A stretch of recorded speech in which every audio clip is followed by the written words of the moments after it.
So I think that the church should go back to, reanalyze and define relationship, marriage in particular. So what God made it, man cannot be alone. And so man should look for whom he can be with 24 hours. Yeah. It does not necessarily mean I bounced into a hotel to greet a man who wanted to wed the next day. The wife was just coming back from US and you are sleeping in that hotel with another girl.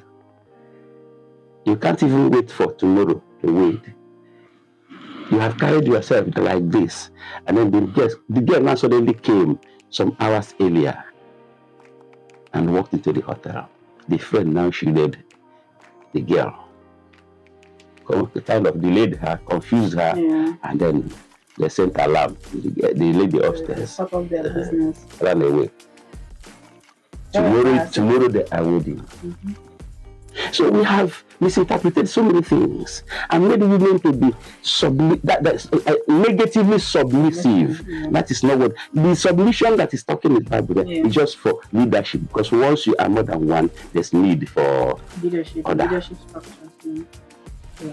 I mean, I think this has even, taken us off course, yet we're still on course because we've gone to, touch aspects of this conversation that, are not originally in the question, but are still no less important. So you've mentioned, Pastor Lemmy, that, on one hand of this is the need to acknowledge that we are biologically wired differently, right? And we have to acknowledge the uniqueness of each one, because when you're unable to meet the other person's needs, that's a gap, and that gap is automatically a problem, right? And so let's understand, we're looking at, love without violence.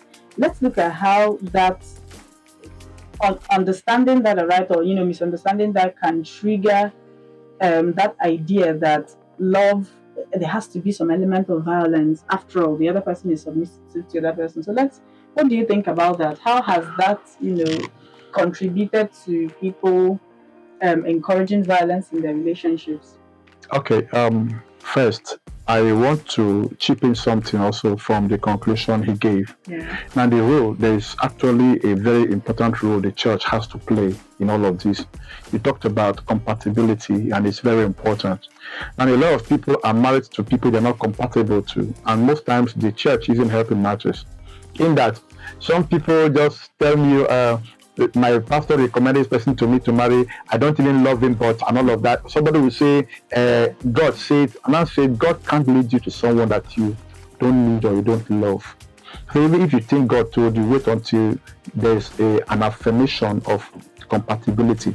Now, when people come to me for counseling, premarital counseling, I give them compatibility forms to fill.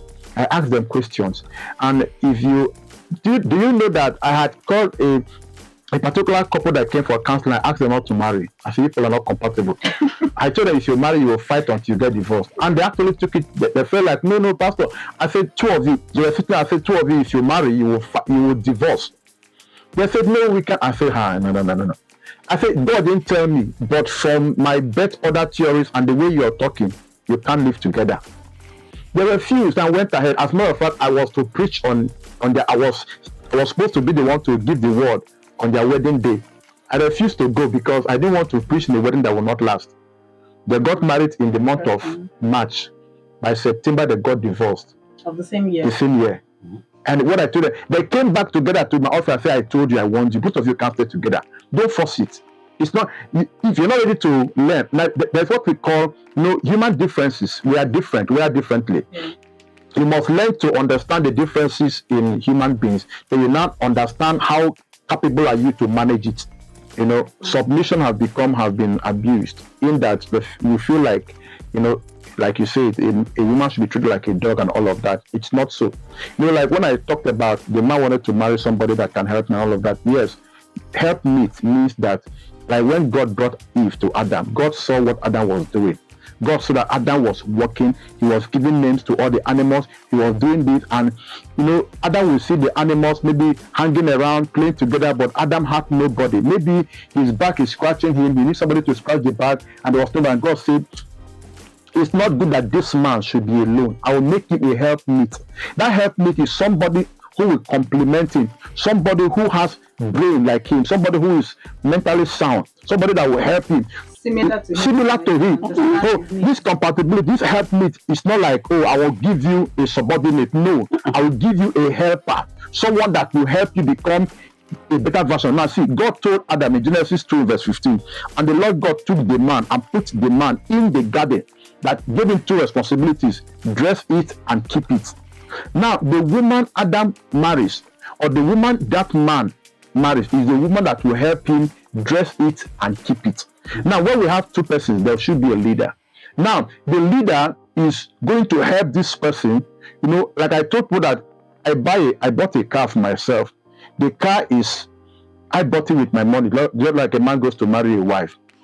Now the car helps me, takes me to anywhere I'm going to. Like when I came there, the car brought me here and all of that. But you know that if I don't listen to the noise the car is making, the car will break down. In front of a trailer. So if I'm driving and I hear noise, I will slow down. If I don't understand, I will call my mechanic. That's where counseling comes in. I don't understand. You say, park the car there, I'm coming, or bring it to the mechanic workshop. This morning, I have to ensure that there's water in the car, the oil is okay, and all of that. Now, a man feels like he married a wife. Just like that car, I can't bash the car on the wall because my life is involved in it. I can't say a trailer and I'll just run through. My life is involved. So I will need to pamper the car because the car is taking care of me. The car is taking me to anywhere I'm going to. So I will pamper the car. That is how a man treats his wife. So you marry a wife. As a matter of fact, when the way God made marriage in such a way that the man marries a woman, he pampers her because the woman needs to help him. But you don't go violent. And violence comes in because two persons are different. They have different ideologies, different foundation, different parenting, and all of that. Now we come together, there must be disagreement. Where two different people are in the same place, there must be disagreement. And a writer said, if we disagree, we talk about it. But if we disrespect, then we don't talk about it. When we disagree, we say, okay, what do you think about this? I want it this way. You disagree, you agree, you move on. Now, why do you disagree? Because you are both different, okay? Now, when you agree, you have a point of meeting each other, and then you now move together. That's where compatibility comes in.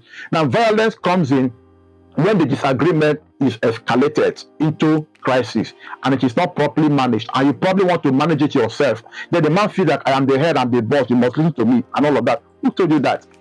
Your wife is not like, I told them on Sunday where I was speaking, I say, hey, when a man comes to a lady and say, I want to marry, so I can transform your life, I can beautify your life, make it beautiful. I'll be asking, is the man working in Julius Berger that he wants to create a woman's room and make her fine? Very. Let me just, I will change your family, I will give you. I said, that man is respecting you, and the lady will be saying thank you. For what?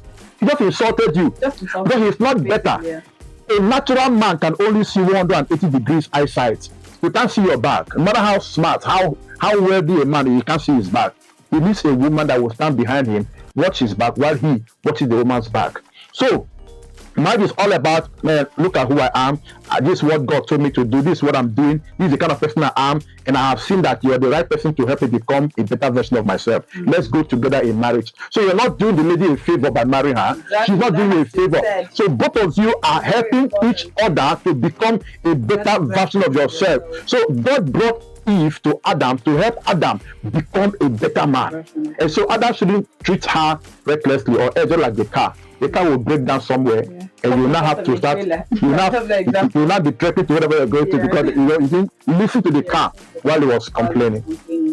I mean, we've had such a beautiful, time discussing this and the angles that have come out of it. So I think at this point we will take a short break, where we will take Vox Pop. We've gone out to the street to ask people's, opinions on this very relevant issue. As I mentioned earlier, still in the month of January, there were accounts of very horrific accounts of, sexual and gender-based violence, and people have their thoughts on that. People also have thoughts on, aspects of relationships that matter. And we'll take a break where we will look at what people have been saying and come back for a discussion. Stay with us.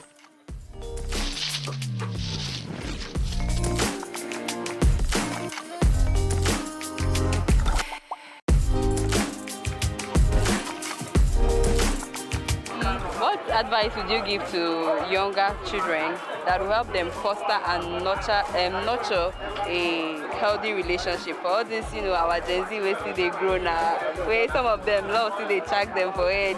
What advice would you give them to, be in the right relationship at the right time and, do whatever it takes to have a healthy relationship?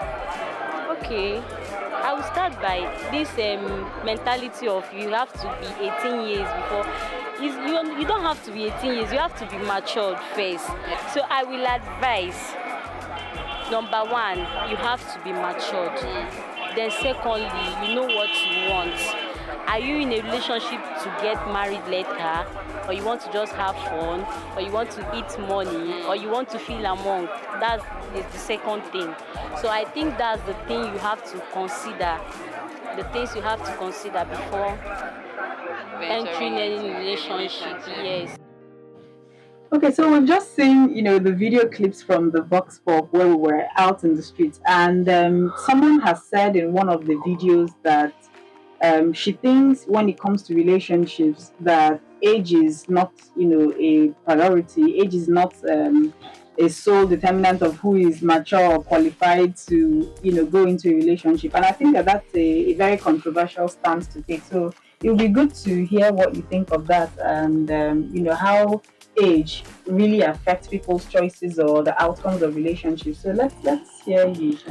Okay, maturity is not only by age. Yeah, about age to an extent, you can't see a child of 1 year cannot be as mature as somebody of 10 years. But then maturity is not based on age. It's based on the amount of information you've received and your application of those information. Now, we don't base relations. We don't say you're ripe for relationship because you're 18 years, you're 20 years, and all of that. Now we start nurturing relationships from tender ages. Now, personally, what I teach parents is that your children, allow them. You don't have to carry their mind. The little child has a mind of his own or her own. Now you don't need to tell the child, close your mind, put it in my pocket, let them be thinking with my own mindset. No. Now, every parent needs to understand how the child thinks. How does my child think?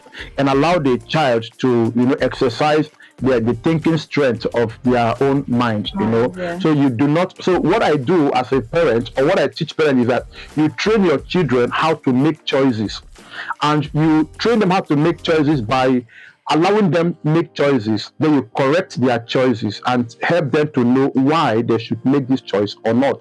Now, as they keep growing, they will have friends. No matter the level of friendship, parents should not scare their children from having friends, opposite sex friends. No, I tell my children, you're free to bring your friends home. Let me know who is your best friend in the class, in the school, in the church. I get to know. Now, from the kind of friends I see you keep, I will know exactly what input you're getting from that friend. So by the time you bring them in, you get to know what they are impacting your children with and all of that. Then you correct these things. So the bedrock for a good upbringing is the family. Now, the father, the mother, the family, the family, the union of the family on its own is a foundation for our relationship. So as the child grows up, like, the children should be able to know where not to go to, what not to do, who not to marry, where not to go to, and all of that. Then you allow the child to choose. Then you try to one day my son came and told me that he likes one guy that used to carry dreadlock. I said, wow, that's serious matter. I said, now sit down. I have to now start teaching him about character, culture, societal perception, and what he should do. Without telling him, you must do this one, you must do this one. Now, when I taught him all, he will now be the person to make his own choices because he's gotten all the information he needs about all of this. So, if parents are actually there to help their children, you find out that the child will now grow up with a very good mindset that at 18 years, the child can be ripe for marriage. Now, there are people who are 25 years, they are not ripe for marriage because they grew up, they spent their 10, 15 years, without this instructiveness from parent figure. without having exposures to information. Yeah. So now they just believe you can. Anybody, any day any man comes, you follow him, or any day you see anybody you like, you just go like that. No. Now by the time they now get to learn those things, they may have passed 18 years. So you follow that they had only 7 years to learn this thing, but their children who are from childhood have been taught, have been tutored to understand how to dynamics of marriage and family life, dynamics of relationship, what not to do to a friend, somebody you love, another sex, what not to say, and all of those things. So they grow up with that. And at 15 years, the person is mature enough to get married. I've seen people that got married at 18, 19 years of age. And there are people who, then we felt like, no, you must get like 25 and all of that. But those people at 18 years, 19 years, they are mature enough to marry. So it's all about the amount of information you have impacted those children that can determine their level of maturity.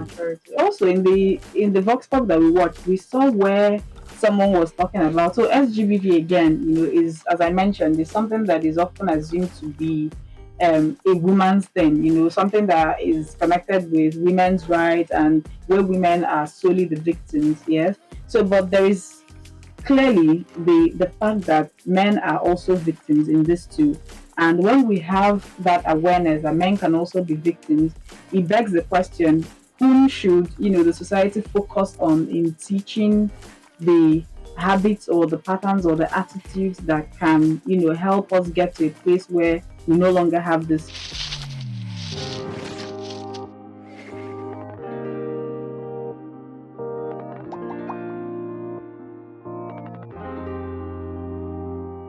Training the male child that being violent, because we need to start from when they are kids. Yes. Because it's when they are kids that they will know that, I'm not supposed to hit a female. Because people see it as normal. You see it as just ordinary. You see your boy child, like your child, a boy, is hitting his younger sister. And he says it's normal. He feels it's normal, it's ordinary. And then you're growing to become that kind of guy that hits your wife. Now you've graduated from hitting to burning the person. I want to ask you, Pastor Frank, what do you think? On whose part do you think it lies to take the lead in eradicating this menace here? I would say the man. Oh, okay. The man was the first, and the man is still the first. You see, Jesus said, before you build a house, check what it will cost you. We are talking culture and faith. How many women in my village have approached a man and said, "How? I dig you. I want you to marry me." I don't know whether I'm not aware. Yeah.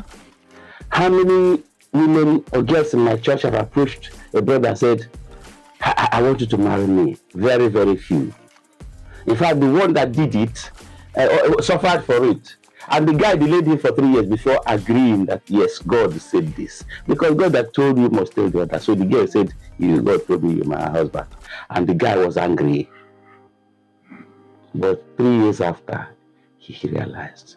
In other words, generally, men initiate relationship, initiate marriage. Mm-hmm. Therefore, if you are 50 and you want a 12-year-old girl to become your wife, make sure you come down from your height of 50 to 12. Otherwise, it will not work. So we should concentrate more on the man. He initiates marriage. Women are still very important anyway. If you wanted to mention that, it's a man that will chase a woman, my guys. But it's the woman that will catch you. If the woman cannot catch you, you cannot be held. But it is still you that will look for which one you want to chase. Prepare to honor, to love, to cherish, to possibly die for her, like Christ died for the church. That's a very refreshing perspective. But I also like to ask you, Pastor Lemmy, very briefly. We're also still in the question of, whose duty it is. He has made the point that, since it's structured in the way that the man, is the initiator of whether the marriage or the romantic relationship, right? But there's also the part where in upbringing, whom should we really focus on in, instilling the values that teach the person to not encourage SGBV? Well, I, by God's grace, as a counselor and a consultant on family relationship, two it's not just about the boy child, both of them. Because if you don't teach the girl child about how not to instigate violence, it won't come. Because most times the strength of the women, it's actually in their tongue. If you look at the brain of, at birth, when a baby in the womb is up to 16 weeks, testosterone is being secreted on the brain hemisphere. We have the left and the right hemisphere. Now, if that child in the womb is a boy, the testosterone will pour on the right side of the brain. It will constrict it. That is why that boy child will grow up with critical reasoning. They'll go into courses like engineering, architecture, and all of that, critical in thinking. While the testosterone spreads equally on the left and right brain, because women actually use the left and the right brain equally, while men use the right brain more. Now, the way we are all wired should actually, we teach these people who you are. Now, women actually are verbally inclined. That is why women, they are so emotional. They are verbal. They cry easily and all of that. And then their strength is in their tongue. We don't encourage violence from women or from men, from anybody. But the fact is that most times the violence from the men are being triggered by the women who have strength, who maximize the strength in their tongue and talk. So we teach young girls, don't insult boys, don't insult people, don't call somebody anyhow. Even girls beat girls too. So when a girl insults another girl, the girl can beat your phone. So we have seen girls, there are videos of girls fighting and stripping each other. When boys are fighting, they are blowing each other, but when girls are fighting, they want to strip you naked. So you're wondering why. Why is it that a fellow girl just want to embarrass another girl? But boys, when they are fighting, nobody is going to your boxers. They are only to punch you.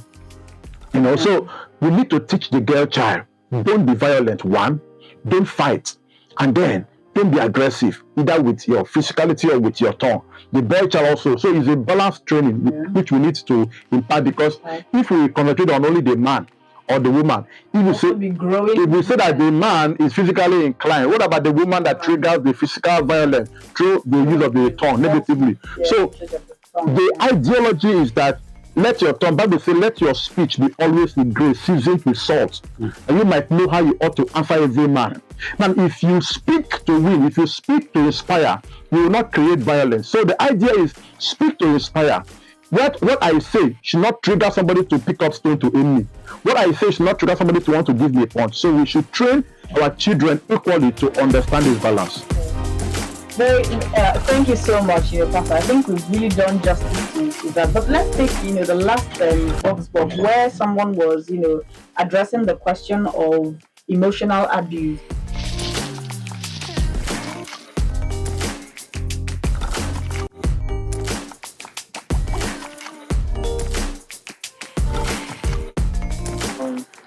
I don't think I've been in an abusive relationship, but I've been in a relationship where my efforts are not being appreciated.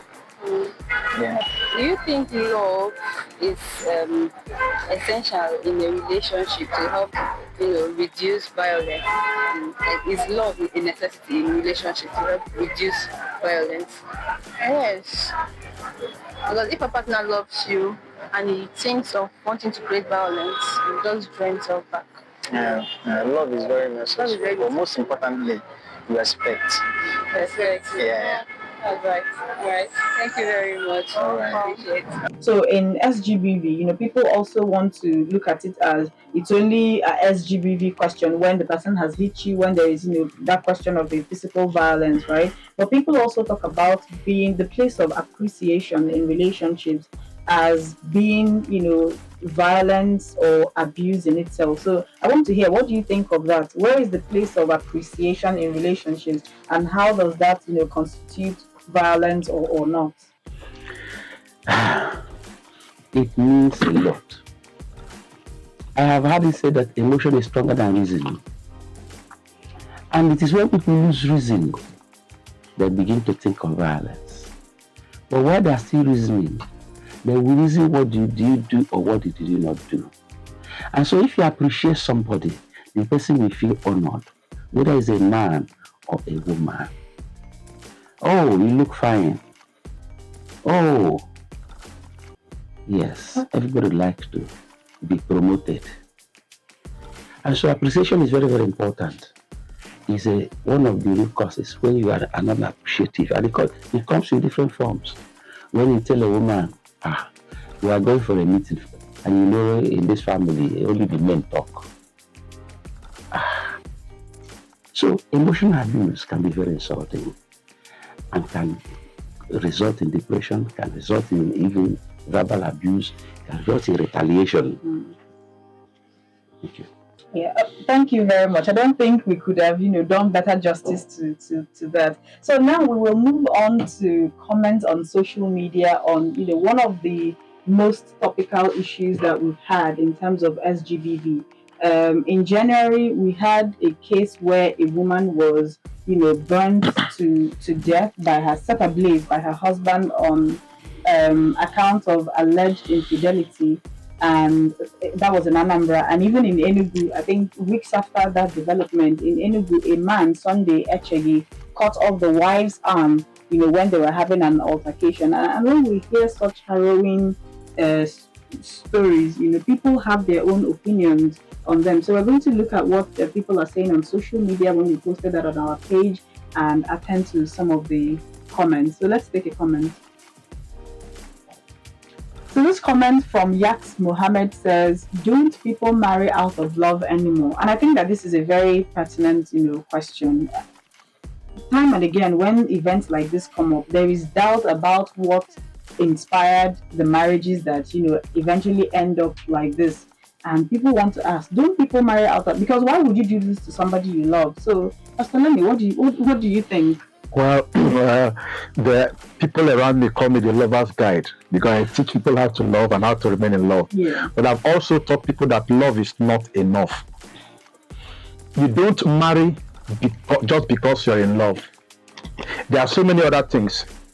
And I also taught people, I made a post on Facebook yesterday, I said that love does not actually die. I think true love does not actually die, but it can be overshadowed. Just like now I take a coin, a piece of coin, and I drop it on the table. Now you can see the coin, it's obvious. Now anybody can pick it up. Now I left that coin there, then I got a table cover and covered it. The coin is inside there. Then somebody else come and I said, where is the coin? The person said, I can't see any coin here. But in reality, the coin is there.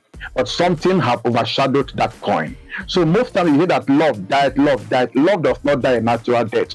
Something covered it. And what could be that thing that covered that love?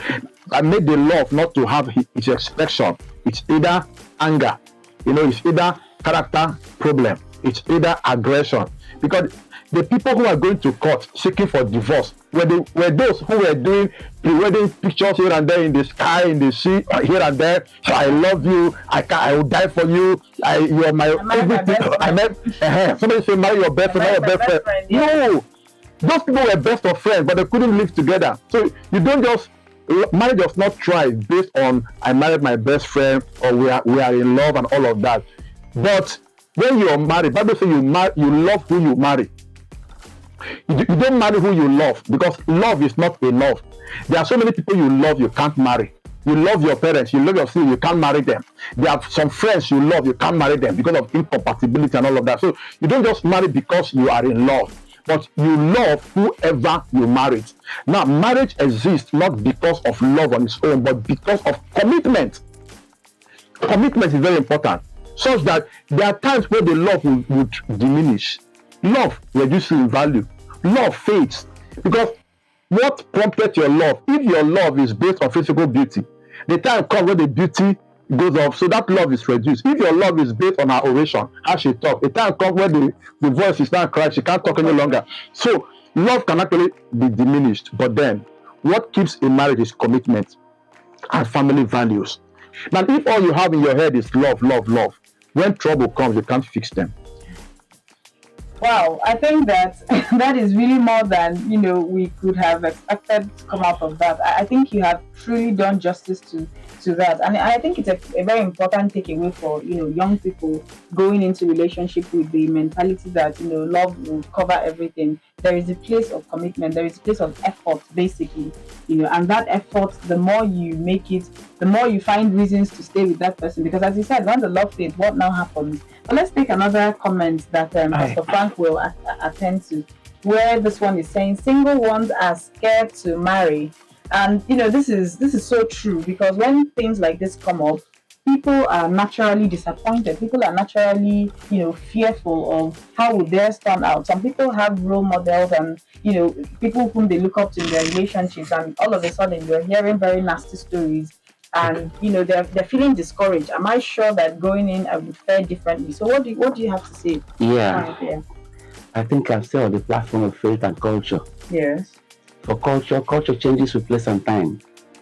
Faith has refused to change, even though change is constant, even within faith. I'm standing on the that. I'm saying they should not avoid going into marriage because somebody else has failed. And then taking back to my faith, other foundation can no man lay than that which is laid, which is the man Christ Jesus, who gave himself a ransom for all that he loved. And so, let those young ones, especially the male, they are initiators. The female, they are accommodators. Let them have enough, the women have enough shock absorber, then the male have enough commitment, as my colleague said, enough love, or the right love. That right love has commitment in it. Imagine in the world today, SGBV have escalated to explosive stage. There's need for immediate action, collective action, but concentration should be made on the best strategy to solve it. Define love and which word love is should be used. Summary of it, right? Because when people express their fear, I mean, that's, you made the point at the beginning that I love, and we cannot run away from something that is beautiful, something that has even been instituted as a part of us as human beings, and something that's supposed to be a part of our experience in the world. So it's important. I'm sure that young people will be relieved to know that this is not something to be fearful of. This is not something to run away from, but it's about imbibing the right attitude, the right mentality to go into it. So, love can be so strong and attractive that somebody can marry because how good your own is. If somebody is going to run away because a man cut the wife's hands, or those what about the good ones where wives or husbands they saved their wives? Yeah. I think that's a very important, Pastor. Let me use that. That's a very important point to make. It also puts the responsibility on those who are having good marriages, who are in good relationships, to also be loud about it, because people who have terrible relationships won't let us hear about it. So let us also hear enough on the other side to balance Can I it share out. one? We can inspire people enough to please. This will let's take very briefly. Okay, just like now, a young guy got married to his wife, and then he told the wife that he's expecting his friends to come have a dinner at home. That's the new wife. So he told the wife to make bitter leaf soup for them. Now the wife said, no problem, I can do that. So the wife went ahead and made bitter leaf soup. Now the friends have already come in, so it was time for them to serve them. So the young guy now went to the kitchen. And then when he tasted the bitter leaf soup, he noticed that the wife did not even wash she just cut the bitter leaf soup like ugu and put in the soup. The man shouted, if my friends eat this, they will mock my wife. They will say she cannot cook. What will I do at this point now? And they're waiting. It was like they have told them they are coming with the food now. Yeah. So the man just began to think immediately. He now told the wife, okay, you carry the swallow. Me, I will carry the soup in the whole cooler. So when the man got close to where the friends are, he intentionally slipped, fell, and poured the soup all over the floor. And the wife became angry. The wife was like, I wanted to show your friend that I can cook. And look at how you embarrassed. Or the wife was angry, was shouting. The friend said, oh, no, it's okay. I mean, we have taken more. We can manage. We'll come back again for a wonderful. No, it's okay. And the guy said, I'm sorry. I don't know. Honey, I'm sorry. He was begging the wife and all of that. Then the friends agreed and they left. And the wife was very angry. That night, that evening, she was angry. Throughout the night, she was facing the wall, was angry. Then the husband now called. He said, honey, how did you make the soup? She now explained. He said, did you squeeze the bitter leaf? He said, no, I cut it. He said, look at how they do it. You have to squeeze it up. Then he now told the woman, say, I intentionally poured the soup away to save your integrity. So my friends will not laugh at you. When the woman got to know, she said, hey, honey, I'm sorry. I didn't know that what you did was for my own good. Now, there are men who can do that very well. So it's not every man that will not slap the woman and say, look at you, how dare you insult me and all of that, or let my friends, so they will know the kind of stupid man I married and all of that. So there are men who are actually careful about protecting the integrity of their spouses like this. Yeah.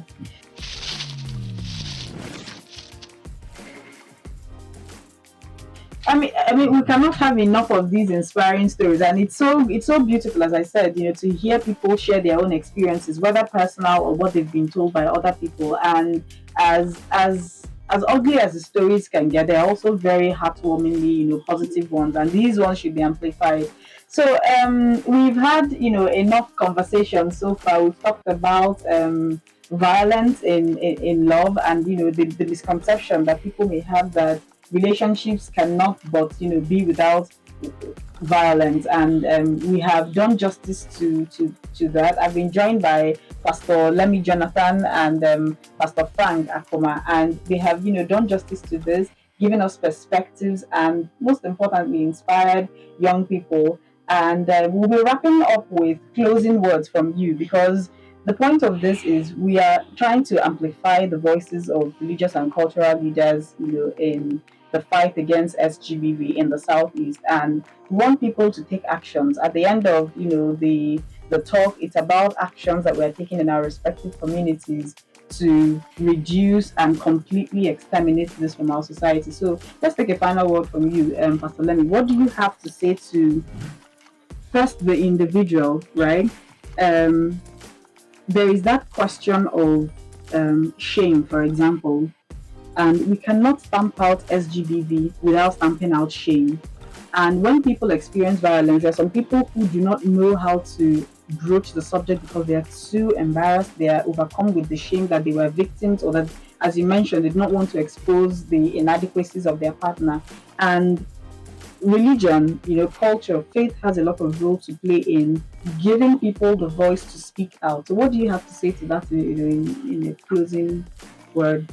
I, as a pastor and as a counselor, I don't expect people to be sentimental about it. They should be balanced about it, without accruing too much power and right over the men against the women and all of that. And then the church should also be there. The leaders should be there to listen. Now, a lot of people are managing their crisis instead of opening up. I've told people, don't die in silence. Don't remain in an abusive marriage, whether you're a man or the woman, in silence. Reach out to people who are, who have this understanding. Those of us who are into solving this problem as counselors.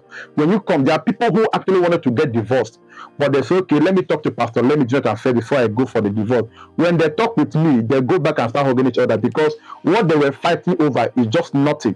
Just based on human indifferences or human differences that needs to be understood, and they go back and live together. So the role of the church cannot be overemphasized. The pastors or the leaders are there to teach the truth, correct the people, and then the younger ones should be told the truth, because those of us who are married may have made mistakes. The younger ones are coming up. They can be taught not to repeat those mistakes, because most times prevention is better than cure. A lot of people are looking at their scar and they'll be showing you, this wound, this scar, I got it because of this. Tell the child how not to get a scar by following God's ordained principle. The fact is that we have dynamic and divine principles that God has established for the family. If we adhere to them, we're going to have a violence-free society. Thank you very much, Pastor Lemmy. That was a very apt summary, and I think it contains the crux of the matter, what people need to know to proceed in this situation. So let's also hear from you, in a closing words. What do you have to say to the individual, the society? How do we stamp out SGBV from the faith perspective? Okay, if I would say, be sober and vigilant. For your enemy, the enemy of this relationship, like a roaring lion, is seeking who to devour. Let people get into the relationship born out of love. Be vigilant, because they are not living in isolation of the society. The socioeconomic issues that happen to other people happen to them. On the society and the leadership of the society, because if we're going to face it, if we're going to face the world together, we're looking at these enemies, so to speak, like poverty, hunger, unemployment and all of those things. So there is also the part for the leadership structure Inflation. yes, to take care of these things that may challenge the peace and joint harmony of relationships and marriages. And I don't think this would have come to a better end than it has. And once again, I thank you, Pastor Lemmy Jonathan, for joining us. Thank you so much. And thank you, Pastor Frank Akoma. And thank you for joining us on this episode of Ebenchekwa, the Safe Place podcast. And this is brought to you once again by the Wabma Media Development Foundation. And it's all within the, against the backdrop of amplifying the voices of religious and cultural leaders in stamping out SGBV in Southeast Nigeria. And more episodes are still to come up. We invite you to, join us as these unfold, where we take one topic after the other in discussing the very relevant issue of SGBV. Thank you so much. And I'm Angelica Iwoba, your host. Bye for now.